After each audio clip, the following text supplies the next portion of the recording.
Ron and Minda are not going to be sitting up here alone.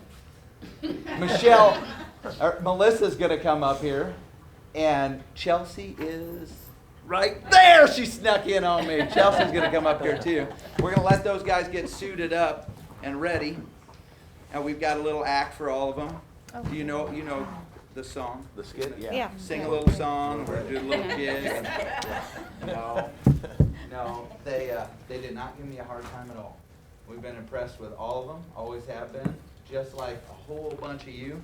But when I asked, they were jumping to it. And I know the strength of this company is right there.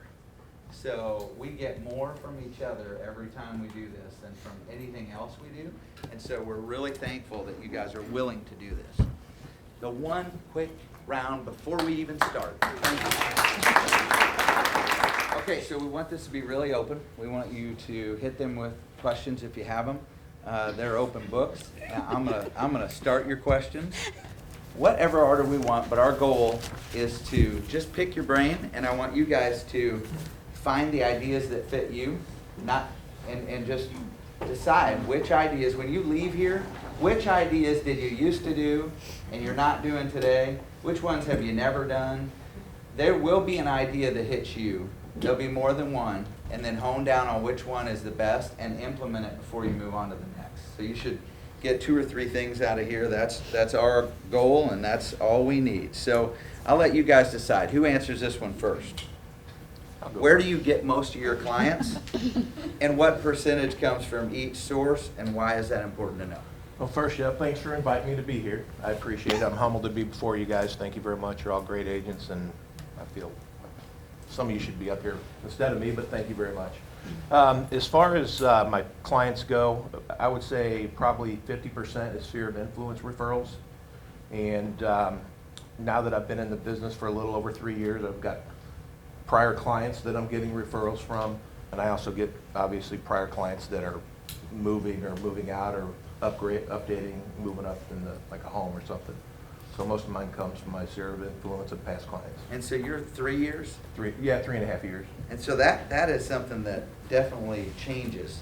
It evolves the longer you're in it, for sure. Right, yep. I had a conversation with an agent yesterday, and I know they get tired of asking, but when they're newer, my question is pretty basic. How many people do you have in your database? And they're like, why are you asking me that again? Because of that. That 50 number will move to 70, I bet you, in the next year or two. Yeah, I'm seeing it more. So, anybody else? So I did a thing. So I actually went through everything that I have sold and categorized them and tallied them and then found out percentage to find out a real number. Awesome. So I did referrals and friends or people that I've known for a long time, and it added up to 77%. And then 4.8 was from my listings. So like I would get like a new client that would call on the listing, and then I would double end it. So that was almost 5%. Open houses was actually 6%. And then random, whether it was a walk-in, call-in, realtor.com, Facebook, ad, anything like that, was 12%. Good research. Yeah, that is very good. And actually that 6% of the open house was one guy, and I've sold him 5 things. Whoa. Nice. That's a good open house. That covered but I've done 5 other open houses. Exactly, and I've done probably 6 or 7 open houses, and it only takes one guy to walk in to make a difference. And that's right. Big statement. So keep. Mm-hmm. Melissa? I would say that most of mine come from maybe 60% of personal or floor time, where 40% are from teammates and past clients. I'm about 2 years into this, so I'm still building my database and trying to work with past clients and everything of that nature. So I've been doing this for 23 years. So I would say probably 90% of my sales is past clients and referrals. I don't take floor duty, so I don't get calls. The team gets them. So the majority of my stuff, and I do get a portion from social media. I just went out and did a listing appointment the other day, and the guy was like, hey, I called you because I love all your stuff on Facebook and everything. My Renee in the office sits there and pumps out neat stuff all the time for us. I'm not doing all that, but she's great at it, and it works. So I thought that was kind of neat. I told her efforts were working for us, but I just think now when you're starting building your business, to keep a good database and to follow up with your clients. And, you know, a lot of my clients are on my social media. I don't put a bunch of things on there I wouldn't want everyone to approve of. So I keep it pretty basic and fun. And people like to see you out at the lake enjoying restaurants and out on the boat doing fun stuff. And, you know, my clients are always on there like, oh, I want to come. I'm like, come to the lake house. Go sit on your dock. You know, just being in contact with everybody and just making yourself more like even their friend. After all these years, I have some clients that, you know, they'll come to my kids' weddings. I mean, they're just like my friends now. Right. So that's important. So 23 years? 23 years. How long, Chelsea? Over 3. 3? 2? March 1st will be 2. 3. So that's why. So why is it important to know where the business comes from?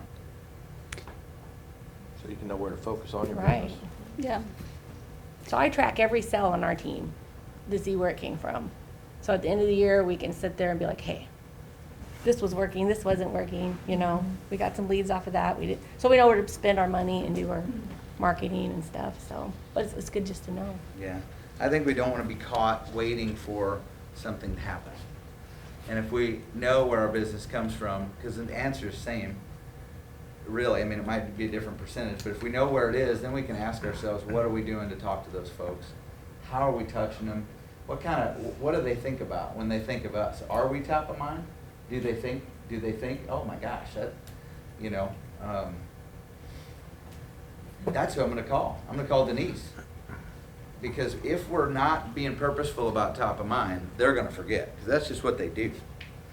All right, what method of prospecting works best? And what's the most cost-effective prospecting? Like the most cost-productive. So cost-effective and it works for you guys. I'd say for me, social media. I mean, Facebook is free, and I put a daily post out there every day about what day is it. I don't know how you do it. Today's chili day. And You say happy birthday to everybody I've ever seen in my life. that's intentional. He has Every a time. response. He doesn't just like them. He talks about them. Yeah, and I think that builds, it gets you out there more. And I get people, I walk into a grocery store, what day is it? And I go, doggone, that was 6 o'clock this morning. It's chili day, you know. But people are seeing it, and it's free. It costs me about a half an hour every morning to do that, but I'm drinking my coffee anyway, so. It's pretty cool. It works out pretty well, and You then. built the consistency with it too over time. I mean, I remember when you first started your days of the week, and then now they're like huge compared to when you first started, and that's just because you were consistent over time. Well, it's my son Adam's birthday. I don't even know these people, and I know he doesn't either. And he's like, "Happy birthday, Adam!" Yep. Or he knows everybody, which he could know everybody. I too. don't know everybody, I'm like, but man, I that's think good. it's important to do that. Yeah. And direct mail, I mean, Skip and I have our farm areas, that works well. When the ledges had the power outage and they had the water damage, I wasn't like a attorney at an accident or something, but I did send out a letter saying, hey, I live right around the corner. If you have a problem with, you know, meeting somebody to look at your place, just let me know, give me a call. And so I had 2 calls for that, help get some drywall help, and I had 1 potential listing from a condo in the ledges. That's a And, different way to but look that's at the it. same farm area that we use too, you know, so I mean, they're seeing my name and my face, you know, on a consistent basis, and I wasn't soliciting their business, but I was just offering to help. Offering to help. Wow, that's awesome. The ambulance chaser. Yeah, that's what my wife thought. I said, I'm not asking for the business, I'm offering help, and if No. business comes from it, That's great. True awesome. though. That is a good. Yeah. Yeah, I know. Write that one down. Yeah. Yeah. Man, those Remax agents are nice. What's the worst that could come from that? I would say my most productive is direct mail. Just if I have a buyer, I literally have a buyer for like say a complex, and I have had the best luck with that. Just a lot of people saying they'll call, they'll email, and I just keep, you know, don't do it just once. You got to be repetitive on it. So direct mail has definitely been the best, I think, for my business, whether it's a letter, whether it's a postcard. Sometimes my clients are like, I want that house. So it's like, okay, fine. So you personalize it more, and then just, again, just be repetitive and try to keep hitting them. Okay. I do a lot of pop buys.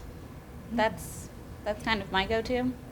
I like to do it kind of where if they're at work, I like to pop by when they're at work or like their lunch hour, take a dozen cookies, pop by, say hi to them. Usually I run into somebody else, and then it just kind of trickles from there. Or maybe after I leave, they'll be like, oh, who was that? Who brought us cookies? And they'll be like, oh, that was my friend Chelsea, or different things. And then it just kind of words of mouth and kind of travels around. Or sometimes I run into somebody else on my way out. If I go through Camdenton, I'll usually stop by. Or even if I'll stop by even different vendors' offices or like the fire station. I drop off cookies at the fire station all the time. That's one of my sources, but That's awesome. just different places. So you're popping by people that you, Yeah. I mean, you're not introducing yourself to new people, or, I mean, Sometimes. new areas or people in your SOI? They're usually in my SOI, but then it kind of opens me up to their other coworkers too, Oh, I bet. people that I don't know. Word of mouth. And then they see me nice. They're like, oh, that was so nice. You brought your cookies. Food's my gift. Like, my love gift. I love giving food to people. I love taking it. And then it just starts a conversation too. Yeah, it does. Or I'll take people to lunch a lot. I love lunch. I like food. Yeah, I like food. Anything that goes around food, I'm in. What we do, besides social media and mail outs, I would say really is I go back to like, since most of my business comes from past clients, I always prospect my past clients. So I do not say, hey, you want to sell your house, but I will be like, hey, you know anybody buying or selling? You know, you've done a good job for them. So they know you, they like you, and they trust you. So I always go back, even if it's somebody I sold 2 years ago, especially with this market, with being so hot, with trying to get some listings, the ones that are you bought and sold something to 2 years ago might want to go ahead and try to make a little money. Not so much, we'll see how this year goes, but still prices are up. So, but I think it's important to always go back to who you sold. So what does that conversation look like if you're calling somebody you haven't talked to in 2 years? Well, I'll ask them how if they like their place and stuff, and I just let them know, hey, I need the market's really good still for selling property, and I just want to know if you know anybody who's buying or selling at the lake. So I'm not asking them, Right. but do you know? So I have a friend, and then maybe that'll click with them. They're looking again to do something. Most I've noticed 2-3 years turnaround on people who are buying vacation homes. They're either getting a condo, buying a house. They're flipping around. I have one set of clients that I've did like 12 transactions with in 23 years, and I've sold everybody in their family a house. So I mean, they start with one. They started out with like a little $90,000 lake house, and I sold it, sold them something else, back and forth, and then some of even like one. I thought was kind of funny. I went to one of the houses I sold of theirs. I was not they bought a house on one of the sides, and there was another agent working with the seller, and that seller liked how I was with my clients interacting at the closing. So later on, a few years went down the road, they had bought a different lake house. They called me instead of their realtor because of that closing day, and like they just thought I was really, I guess they liked me. So I was like, that was really neat. And I ended up selling those people 2 or 3 deals over the years. So Prospecting my SOI. yes, I like that. because they're just not people you don't know. You know them, they know you. But I can hang up on you. Melissa, when you talked about direct mail, what kind of group do you send? Is that like a regular area you have picked out, or are you doing it based upon you start talking about buyers in certain areas? Both. Both. So since I am feel that I am still rather new to the business, I do probably try to keep it more to when I do have a specific buyer. That way when people call, they're like, well, do you actually have a buyer? Yes, I do. This year I'm kind of trying to expand and do more of the farming and get, direct mail lined up so that it's not taking up a lot of my time management. I can just hit a button and things send and kind of go that route. That's awesome. I've heard that. You guys didn't tell me what you were going to say, but I've heard that from several people. I think that the effectiveness is actually growing with the little bit of change that we've seen in the market, rather than declining. So that leads into the next one. What changes have you noticed in your business from last year to now? In my business, I think a lot of the sellers still think that we're in a frenzied market, and I still think that they think that their property's worth $1 million when it's worth $750,000. You've got to have those conversations with them, showing them the comps, showing them the actives, and explaining, you know, it's not $1 million home. You know, I understand it's personal to you, but the numbers are showing it's $750,000, and trying to get them, you know, back to the realization that we're not probably going to get 10 offers the first day like we did 2 years ago, or even last year at this time. That has been a big topic. Lots of agents complaining that they're losing listings because somebody priced it higher than them, because somebody took a lesser commission than them. Lots. So, you know, by the time I hear it, it's too late. And I'm just trying to help them maybe come up with a different way to look at the next opportunity. When do you do that, and what kind of stance do you take? Because I think that's going to touch all of us. If it hasn't touched you yet, it's probably going to. How do you, without losing a competitive edge, because I think it's not the seller's fault. I think it's the market they've been in. They've been trained by everything that they've got, and lots of them are still thinking that way. Well, personally, what I do is before we meet, if they talk about possibly wanting to list their home or their condo, I will pull the comps together and I'll email it to them and explain exactly what each one, pending, contingent, sold, active. And then before we meet, that gives it an idea, let it sink in a little bit before we meet, that here's what the market is, and maybe bring their expectations down to a more reasonable level before we even meet. Anybody else got anything on that? I think it's definitely educating the sellers. I think a lot of times we get so focused on spitting out facts and telling them those things, then I try to go a more personal route with them too. I try to get to know them, find out how many kids they have, as you're like walking around the house, and just get to know them more on a personal level so they're more comfortable with you. And then once they're more comfortable with you, they listen better. And then they're more receptive to those conversations rather than just, Here's all the facts. here's what the market is. Like, get to know them, and then they trust you, and they trust your opinion.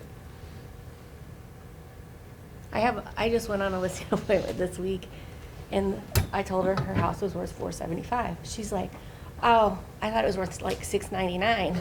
And I was like, no, you know. So I actually had to go back. I pulled up like all the comps, shared like all the photos so she could see, you know, what these other homes look like. Not that she didn't have a very nice home, but it wasn't quality like, you know, whatever else was out there. So sometimes you just have to Did you get the listing? Yes, we're gonna get that listing. So they're finishing up a few things. But not at $699. It wasn't worth $699. Not even 2 years ago, it wasn't worth $699. But, you know, yeah, this market's a little. Anything to add on that? Melissa, you got anything to add on that one? I think they both hit kind of when you do go into a listing appointment. Yes, you present them with facts, but you also try to get to know them, figure out why they're selling, try to connect with them on a certain level, because then they do respond better to you. Because most of the time, like now, you know, you're having to tell them, well, the average days on the market are no longer 10, it's 60. So just trying to be more realistic with them. And if you do show them the comps, Right. then they know that it's gonna have to appraise. That's always like, your property's gonna have to appraise, someone's getting a loan. So you need to be within, you know, what everything's going for. You always try to tell them the market will tell you. If your price too high, the market will tell you. And, you know, if you want to start here, let's start here. But in a couple days, we might be dropping the price because you won't get any showings. Just, you know, knowing what you're dealing with in the market. I mean, we're all individuals, and we all have our own little spin on everything, and we should. And we should own our presentations, the way we have these conversations, the way we structure them purposely, should be your own. So there's no perfect box that you fit in.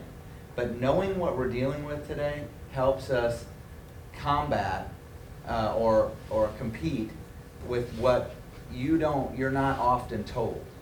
we're not often told that we're interviewing against 3 other people. We're not often told that that person came in and said they would do it on a sliding scale.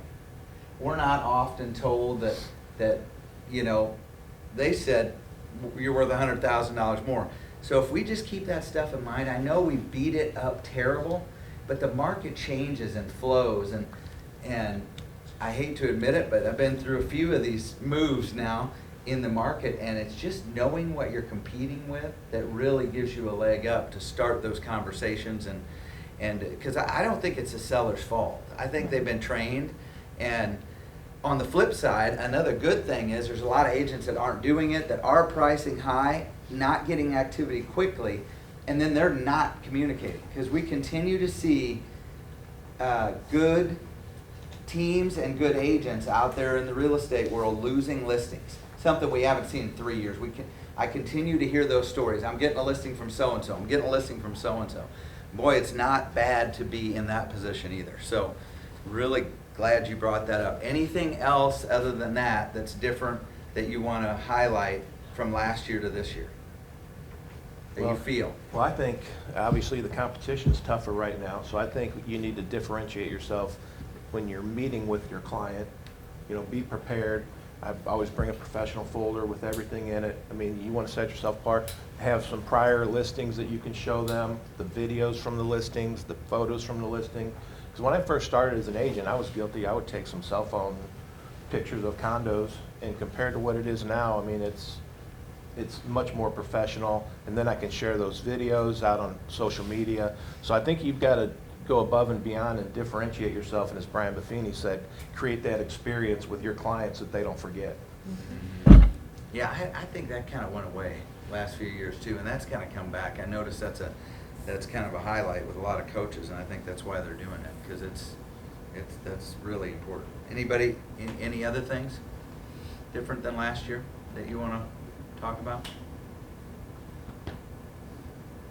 So, how do you organize your day and stay efficient? That's tough for me. I've got a good morning routine. I get up at 5:30 every morning, meditate, do my gratitude affirmations, do my Facebook post, hit the gym, but then after that, if I don't have it written down as, you know, what's due today or on my calendar, it's very important for me to write things down. Otherwise, I wouldn't stay organized and efficient. I think definitely routine for sure. At the end of every day, I sit at my desk, I write down what I need to do tomorrow. You know, so then that way when I come in and I'm an office goer, I go pretty much every day. Like get off daycare, go to the office. I would not get anything done if I sat at home. I can tell you that. I just can't. I wouldn't do it. I'd be doing laundry, cleaning the floor, whatever. I would not be doing work. So I go to the office every day. And then I check the market, and I have an active buyer's criteria list that sits on my desk every day. And I have my whiteboard that's got all my closings on it. And then I have my calendar. And then I have my notes and I love crossing things off a to-do list. Like, there's nothing better feeling than crossing something off a to-do list. So that's why I, like Ryan, I write it down, I make a list, I do it. If I don't write it down, I won't do it. I keep my day in here most of the time, set reminders, all of that. I do a lot of 30-minute increments. Otherwise, so like my morning routine, wake up, have coffee, I read a book. If I don't have my 30 minutes set, I'll read the entire book before I go do something more productive. So with that said, I like lists as well. I have a lot of sticky notes that I use for like, here's today, here's what I probably should work on Friday, just to look a little ahead in the week. Once I get through those sticky notes, throw them away. Just kind of, that's how it worked in my previous career, was always sticky notes. So I kind of just went along with it in this one. It seems to work. So. With me, I'm in the office every day also, or I would not get anything done. So I do come in every day unless I have an appointment, you know, I have to get to. But I try to stick with, you know, a certain time every day I'm at the office. My mornings are usually when I'm following up with the things I need to do, make calls. My afternoons, usually I get distracted with other things going on, or I have to go out to an appointment. So I always try to make my morning time my time to do my stuff, follow up with my appointments, get my emails out, you know, just go through everything like that. I mean, I think you have to have a good schedule. And also you have to schedule personal time. And don't, you know, for instance, I know an agent, which I thought was great. She has little children. She does at night, you know, she shuts her phone off like at 7 p.m. and she puts a message on her phone. She's a very, very good realtor in Kansas City.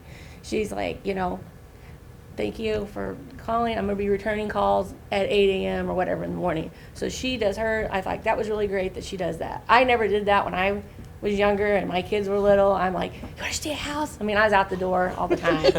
So I was like, that's really good to do that. I think it's important to schedule that time also. So you have to have a life too. But like my daughter's young, sells real estate. She had a client who was a doctor who worked the night shift. You know, 2 a.m, and she's like texting him, and she'd be like, "He won't quit texting me." I'm like, "Well, you started texting him back at 2 a.m. So now he's gonna text you. He thinks you're awake all night long." So set boundaries for yourself. Yes, set boundaries. That's exactly what I do. Questions, what questions?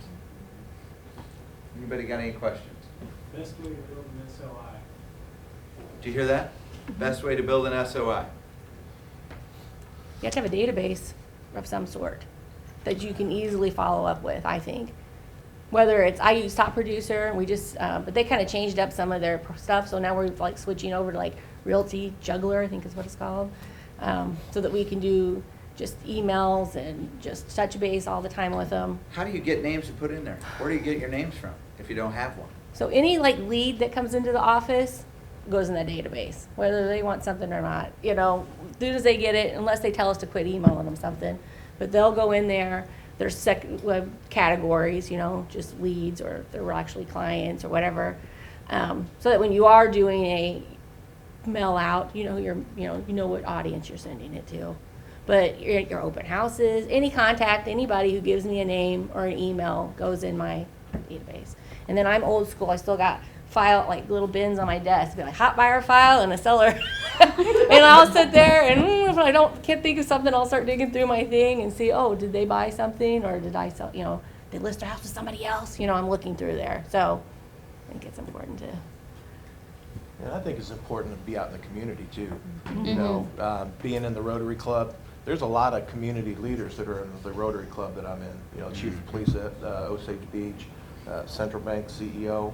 So there's a lot of people that you want to be top of mind with them that know a lot of people. That if somebody's, I know Jim Judas wouldn't refer me because he's got a lot of clients, a lot of agents he deals with, but. You'd be surprised. See, that's a mind, I'm just jumping in there. That's a mindset that we all have to fight some days. And I'm not picking on you, but I had an agent one time that said, well, I'm not going to go to convention because, you know, all you guys go all the time and you have all that sewn up. Yeah, well, we don't. Other people, there are enough people in the world. I bet you one day you're going to get a referral from Jim Judas. I bet you. That stuff changes and moves. And if you're top of mind with them, sky's the limit. You don't know what you don't know. So I commend you for getting out in front of them, and I don't let your mind trick you into thinking somebody else has a relationship that you can't tap into. Maybe they do, but maybe they don't. Right. And having lunch with them every Tuesday at noon. I like lunch too, Chelsea. Yeah. That's right. You know, so you get to know these people more on a Maybe personal that level. guy or girl that they used to refer to is kind of getting out, and they're looking at you going, man, he's kind of active. Right, I That think stuff makes a happens. difference, yeah. Or maybe they're looking at the experience, thinking, oh, this is something different that they're bringing to the table. Or maybe it's a match with certain people. I mean, yeah, it's Yeah. not the same all the time. Yeah, and I think it depends who it is. They could be like, oh, well, you would get along great with Ron. Ron loves Cardinal baseball too. You know, Right. you guys would hit it off. Right. And then Right. rather Right. than, you know, Yeah, you never that know. Royals fan, you know, or whoever. Like they just, if there's a common interest with whoever the buyer or seller is, he may refer You guys are better to than you know. All of you. You're better than you know. You really are. I'm going to show you something. Okay. I'm going to show you something in a minute that is a different way to look at what you do, and it's really cool. So, any other thoughts on that? Building SOI. How do you get those names? How do you get people in there? Because to me, it's a numbers game. Man. And you got to let everybody that you meet know that you sell real estate. Your neighbors that might not know you sell real estate, you know. Yeah, I got scolded the other day So about I've that. had people, I've had an agent on our team who her neighbor listed their house with somebody else, and she was like, "What'd you do that for?" "I didn't know you sold real estate." Well, she'd sold real estate for years, but she never talked to her neighbor, So, anytime you're out and about, Yeah. it doesn't help to have your name tag on or your jacket on with your Man, stuff on it. literally, our neighbor at our farm. Didn't know you sold real estate. I'm sitting at home, it pops up, and I'm like, I think that's our neighbor's place. Oh my God, that's Jerry's place. First question. Did Jerry know you sell real estate? I said, maybe not. I'm sorry. We talked about hunting. I don't know. You're right. That's a little thing that's so true. Yeah. Don't Everyone be a needs to know. secret agent. Tom Ferry. Oh my gosh. Any other questions? Silence. I have a question. Uh-oh. I know that. Because this is what we've seen on the team lately. We have lost listings over commission. And I think even myself personally, it's that thing we have to talk about, but there's always that, oh, I don't want to go there, but I gotta go there. I think with today's competitive environment, because now I found out there's agents that do it on a sliding scale. They automatically walk in and they say 6. So now I'm just gonna ask them, what have you been told about commission? Because they are interviewing. And I wanna be the last one in, and then say, well, what have they offered you? Let me know what I'm competing against. Because if it's all about commission, not value, then that's a different conversation I wanna have with you. But what they offer you? Because they'll normally tell you, so then I know if they said 5, then I know what script to use for that, or if they say a sliding scale. Well, does that matter to you a lot? But you could find out what their why is more. And I've avoided it, and I think we just need to hit it head on. Super smart. I didn't know you were gonna say that. Just to be a little more transparent, and I'm not sure this is old or not. It looks like some of the material's old. But somehow we got a hold of Annie Fallstitch's listing presentation. She literally has a sliding scale in writing in it. And what is that? What does that exactly? mean? So is that if she brings 7% today. Yep. If I'll have to share it with you, but it's 7%, and then if I sell it, At this If she sells value. it, so with 7%, you get I everything. can't remember. I just looked at it yesterday. 6%, We just no, got this. I'll take a few of these things away.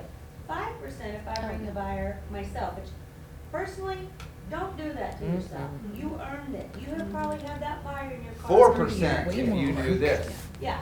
I mean, it goes way down, way So down. you offer less? Yes. Is that what you're saying? So, and all I'm, I like what you said. You hit it straight on the head. You are full service realtors.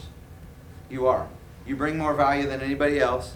There's no reason I had a real kind of a strong debate with one of our own agents and about, how commission is changing. I just won't fess up with it. If you call me and tell me it's changing to 6%, I'm going to argue with you. Just heads up. Yes. Are we going to have to take one someday? Will your fellow realtor at RE/MAX take one for less? Yes. Should we? No. Not without fighting. Do what you got to do. We're not naive, but know your value and try. Have an idea of what you're going to say. Ask it up front. If you can get them to give you, boy, you've got some leverage then. But if you can't, then you know your value and you know what to try, and you leave yourself open-ended to make that decision. But yeah, I get really passionate about it. It is competitive. We have to have the listings. We do. We can service our clients better than anybody else. We deserve to have them. We just have to get better at communicating why. So sorry, I get a little overboard on that. What else? Anything else? I know we're running really quick in time, and I'm sorry, but I gotta have one more. Well, it's 2 more. I'll just throw them both out. How do you use this market to your advantage? Just little tidbits on that. And then how do you stay positive and motivated? Anybody? My family likes to get fed. So that's motivation. Baby needs shoes. Baby needs shoes. Also, set goals. If you don't set goals, you don't have anything to look forward to or work towards, it's hard to stay motivated. I do it every time I have a closing. I have a running list. I know number of transactions versus a volume, and I have a goal that I want to hit every month, every week, every year. and I always want to beat my goal from last year. Like, I'm very goal driven. I stay motivated through my teammates. I feel like they just bring a lot of laughter to the table. And then, you know, it does get sometimes to stay positive. It does get hard sometimes because you're like, why are people thinking this way, or where did that even come from? But I guess it's funny then you look back at them because you have all these stories about people, and it's like, who would even thought of this? And so it's fun. Like I said, I would say my teammates are what keeps me motivated and stay positive. So. And I'm optimistic most of the time, so that I think that helps a lot. But when I get up in the morning, I love what I'm doing. And it's easy to stay motivated when you love what you're doing. Where I came from at UPS, I loved my job 35 years, but when you're working under the corporate umbrella, I mean, you've got Teamsters pushing up from the bottom. So now I'm my own boss, and I can do as much work as I want to, and I love it, and it's easy to stay motivated that way. I stay motivated, I'd say, because of, well, I love my job. I love this area. Now, we live in a beautiful place. It's not hard to be motivated living here at the Lake of the Ozarks and getting other people excited about living here or coming to enjoy the lake. So I feed off of my clients. Usually they're so excited to come down here and buy a condo or a lake house, you know. So I like making them happy. I like to go out and look at property. I enjoy what I do. So it's not hard to say too motivated. I love going on vacations, and you know, the I like have goals with the money wise. I mean, that's why you do it. If you say you don't, then you know, you like making income. Who doesn't want to go buy a new car? So Well, any other questions for these guys at all? We really appreciate you guys doing this. This is awesome. You said so many things, so many key words that I think should be a part of our, should be in our heads, or in our mind space every day. Just key words like routine and motivation and structure and professional and all those stuff that is super important to us, no matter if we've been in it 20 or we've been in it 2. So thank you very much.